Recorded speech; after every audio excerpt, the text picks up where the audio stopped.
Assalomu alaykum, Hasanboy akani obunachilari. Mana bugun biz Luban, Krasnoyarskiy rayon, Luban posyolka Lubandagi molxonani qurilishini davom ettiryapmiz. Mana bu yerda mollar, mana gollandskiy mollar.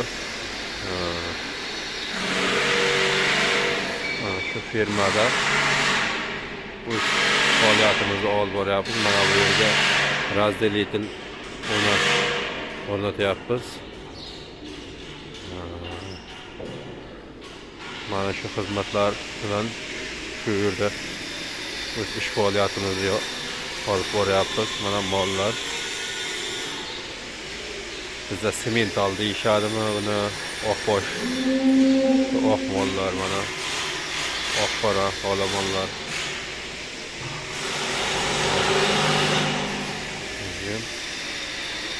Seli tarkibida mana makka jo'xori bor. Yani buğdoy ham bor.